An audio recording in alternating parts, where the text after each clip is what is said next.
ஒன்று சர்க்கரையா இருக்கணும், ஒரு பால், ஒரு மோர், ஏதோ ஒண்ணு.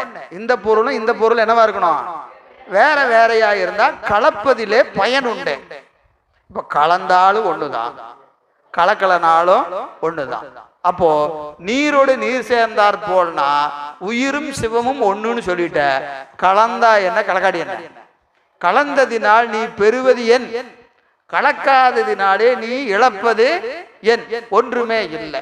அப்ப முத்தினா என்னன்னா, கொடுப்பவன் ஒருவன் உண்டு, பெறுபவன் ஒருவன் உண்டு, இன்பத்தை தருபவன் பதி, இன்பத்தை நுகர்வது ஆன்மா, கலப்பின் பயன் என்றும் இன்பத்தை நுகர்ந்து கொண்டிருப்பதே அன்றி நீ ஒருபோதும் சிவத்துக்கு இணையாக மாட்டாய்.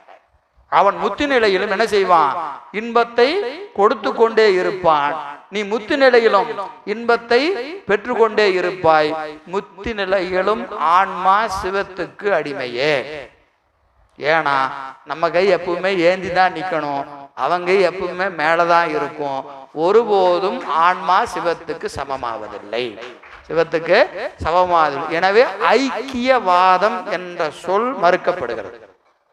ஐக்கியம் என்று சொல்லுகிற போது எப்படி ஐக்கியம்தான், எப்படின்னா உயர்ந்தோறும் தாழ்ந்தோறும் கலத்தல்.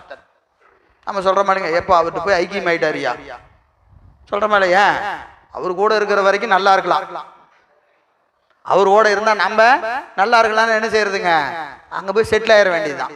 ஏன், சாப்பாட்டுக்கு பிரச்சனை இல்லை, பொருளுக்கு பிரச்சனை இல்லை, அவர் கூட இருக்கிற வரைக்கும் எப்படி இருக்கலாம், சந்தோஷமா இருக்கலாம். அதனால என்ன செய்யறது, அவர் கூட போய் ஐக்கியம் ஆயிடுறாரு. இதுதான் ஐக்கியம். எது, திருவருளிலே களத்தல் ஆன்மாவுக்கு இன்பத்தை பயப்பதே அன்றி சிவமும் ஆன்மாவும் எந்த நிலையிலும் ஒன்றாக.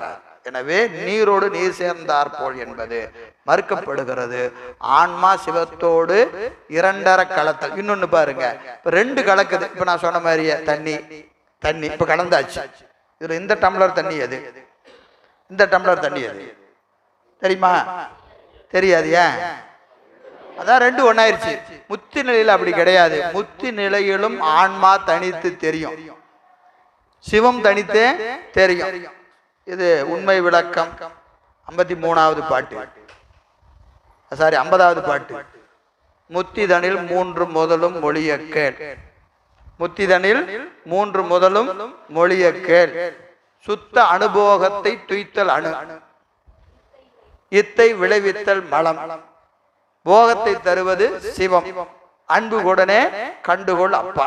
இப்ப முத்தியில 3 பொருள் சொல்லியா கேட்கிறாரு. பெத்தத்துல